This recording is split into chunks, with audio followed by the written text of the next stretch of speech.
Ma'am আমার বয়স 28, দুবার মিসক্যারেজ হয়েছিল, প্রথম 13 সপ্তাহে, দ্বিতীয় 24 সপ্তাহে, সেকেন্ড প্রেগনেন্সিতে আমার সব রিপোর্টস ভালো ছিল, বাট প্রেগনেন্সির শুরু থেকে আমার হোয়াইট ডিসচার্জের প্রবলেম ছিল। 13 সপ্তাহে সার্ভাইকাল লেন্থ ছিল 2.2। ম্যাম নেক্সট প্রেগনেন্সি প্ল্যানিংই করব, কাইন্ডলি যদি বলেন।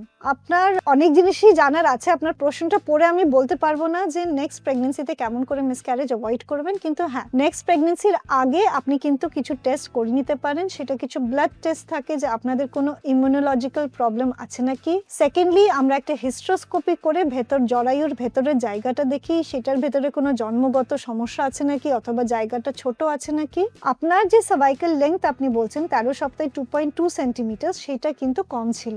এরকম হলে আমরা জেনারেলি আপনাদের আল্ট্রাসাউন্ড মনিটরিং করি, আর দরকার পড়লে আমরা একটা স্টিচ লাগাই, সেটাকে আমরা সার্ভাইকাল স্টিচ বা সার্ভাইকাল সার্ক্লাজ বলি ডিউরিং প্রেগনেন্সি। আপনার যদি লাস্ট প্রেগনেন্সি 24 সপ্তাহে মিসক্যারেজ হয়ে থাকে আর উইদাউট পেন আর যদি আপনার বেবি বেরিয়ে গিয়ে থাকে, তাহলে হয়তো আপনার জরায়ুর মুখটা উইক আছে আর আপনার সার্ক্লাজটা দরকার হবে। এই সার্ভাইকাল স্টিচটা জেনারেলি আমরা 12 থেকে 14 সপ্তাহের ভেতরে দিয়ে দিই যদি আপনার আগে এই কারণের জন্য মিসক্যারেজ হয়ে থাকে। তাহলে আপনার দরকার যে একটা ভালো ডক্টরকে দেখিয়ে আপনার সব টেস্টগুলো করিয়ে তারপরে নেক্সট প্রেগনেন্সি প্ল্যান করা।